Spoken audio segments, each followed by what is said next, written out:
ही दिवाळीतील उरलेल्या चिवड्यापासून बनवलेली थालीपीठं आहेत बरं का. अगदी छान जसे आपण घरामध्ये थालीपीठं बनवतो अगदी तशाच प्रकारे, पण त्यापेक्षाही छान अशी ह्याला टेस्ट येते.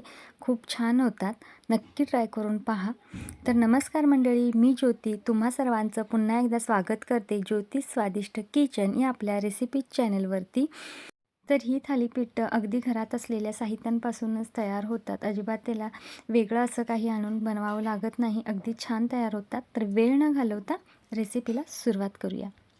तर इथे पहा, हा चिवडा आहे दिवाळीतला. उरलेला जो चिवडा असतो दिवाळीमध्ये, तो खाण्याचा आपल्याला आता कंटाळा आलेला असतो. तर त्यापासून आपण ही थालीपीठे बनवणार आहोत. तर 1 वाटी चिवडा आहे. त्यासाठी अर्धी वाटी इथे मी बेसनचं पीठ घेतलेलं आहे आणि अर्धी वाटी भाजणीचं पीठ, 2 मीडियम आकाराचे कांदे बारीक कट करून घेतलेत, 2 चमचे तीळ, 1 चमचा इथं जिऱ्याची पूड घेतलेली आहे, 1 चमचा इथे धनेपूड घेतलेले आहेत, पाव चमचा आपण इथे हळद घेतलेली आहे, चवीपुरतं मीठ आणि फ्रेश अशी कोथिंबीर. चिवड्यामध्ये सर्वच जिन्नस असतात, तर त्यामध्ये आपल्याला लागेल असं ह्यातलं लाल तिखट घालायचं आहे आणि 2 चमचे आपण यामध्ये साजूक तूप घालणार आहे. तर इथे हा 1 वाटी चिवडा आहे, तो आपल्याला 2 बॅचमध्ये मिक्सरच्या भांड्यामध्ये घालून छान असा बारीक करून घ्यायचा आहे. तर इथे पहा, मी अगदी बारीक असा हा रवाळ पद्धतीनं आपला चिवडा हा बारीक झालेला आहे. तर अशा पद्धतीनं आपण चिवडा आहे तो मिक्सरमधून बारीक करून घेऊया. तो बारीक केल्यानंतर आपण ह्याला एका परातीत काढून घ्यायचं.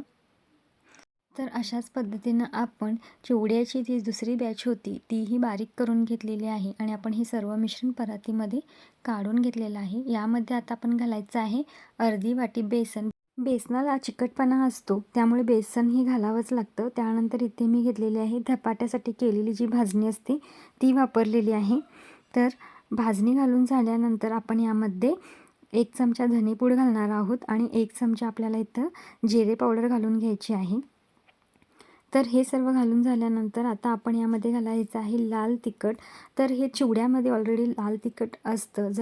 जसा आपला चिवडा आहे तशा पद्धतीनं आपण ते लाल तिखट घालायचं आहे. कितपत आपल्याला तिखट हवं आहे इतक्या पद्धतीने. तर यामध्ये आता मी घालून घेतलेले आहेत 2 चमचे पांढरे तीळ.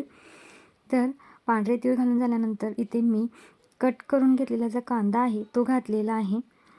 फ्रेश अशी कोथिंबीर घालून घेतली आणि त्यानंतर मी वरती पाव चमचा होईल इतकी हळद घातलेली आहे.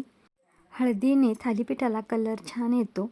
हळद आवर्जून कमी जास्त करू शकता तुम्ही. चवीपुरतं इथे मीठ घालून घ्यायचं आहे.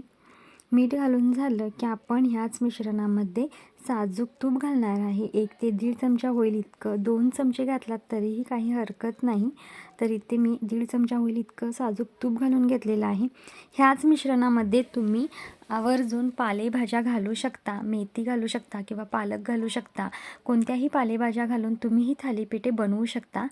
तर आत्ता आपण काय करायचं, हे जे मिश्रण आहे ते छान असं एकजीव करून घ्यायचं, जेणेकरून सगळीकडे हे चटणी, मीठ किंवा हळद आहे ते सगळीकडे ह्या मिश्रणाला, पिठाला व्यवस्थित लागली जाईल अशा पद्धतीने आपण एकजीव करून घ्यायचं आणि त्यानंतर थोडं थोडं पाणी घालून आपण ही घट्ट असं पीठ मळून घ्यायचं आहे. चिवडा हा कोरडा असतो, त्यामुळे आपल्याला ह्या पिठासाठी पाणी थोडं जास्त लागतं. तर जसं लागेल तसं घालून हे असं घट्टप्रमाणे पीठ मळून घ्यायचं आहे. हे पहा, अशा पद्धतीनं आपण हे पीठ मळून घेणार आहोत. ह्याला आता भिजवत ठेवायची काही गरज नाही. जर तुम्हाला वेळ असेल तर तुम्ही 5-10 मिनटं भिजवू शकता. पण इथे मी ही थालीपीठे पीठ भिजवल्या लगेचच करायला घेतलेली आहेत. तर आपल्याला जितक्या साईजचे थालीपीठ पाहिजे आहे तितक्याच साईजचे आपण हे गोळे तयार करून घ्यायचे.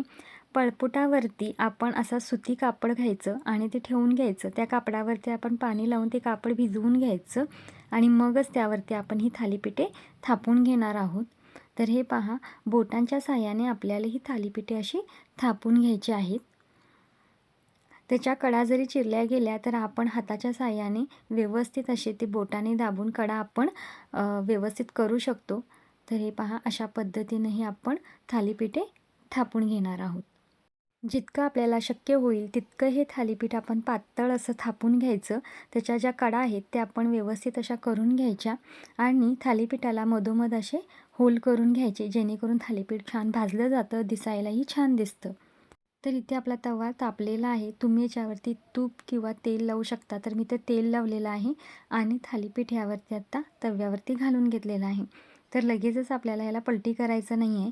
तर थोडा वेळ झाल्यानंतर आपण एका उलाटण्याच्या साहाय्याने त्याच्या भोवतीने आपण तेल सोडायचं आहे. जेणेकरून ते छान असं भाजलं जाईल. थालीपीठाची खालची साईड छान भाजली की मगच आपण याला पलटी करून घेणार आहोत. तर हे पहा, पळीत्यावर तेल घेऊन मी अशा पद्धतीनेही तेल सोडून घेतलेलं आहे. खालची साईड जी आहे ती छान भाजली की आपण ही पलटी करून घेऊया. तर हे पहा, अशा पद्धतीने हे पलटी करून घेतलेलं आहे. तर आता ही साईड छान भाजून झाली की पुन्हा एकदा आपण ही पलटी करून घेणार आहे आणि मीडियम गॅसवरती आपण हे थालीपीठं छान शेकून घेतलेले आहेत. तर इथं आपलं हे थालीपीठ बनवून तयार आहे. एका प्लेटमध्ये काढून घेऊया. तर मी अजून एक थालीपीठ तुम्हाला थापून दाखवते. तर अशा पद्धतीने ही थालीपीठं थापायची आहेत. थालीपीठ थापण्यासाठी शक्यतो सुतीच कापडाचा वापर करा. जेणेकरून कापडासहित जर आपण तव्यावरती ही थालीपीठी टाकली तर ते कापड अजिबात तव्याला चिकटणार नाही किंवा सहजपणे आपल्या हातातही ही थालीपीठं काढून घेता येतात कापडावरून. त्यासाठी सुतीच कापडाचा वापर करायचा. तर मी हातावरती घेऊनच हे थालीपीठ तव्यावरती टाकलेलं आहे. तर अशा पद्धतीनं आपण ही थालीपीठं सर्व करून घेणार आहोत.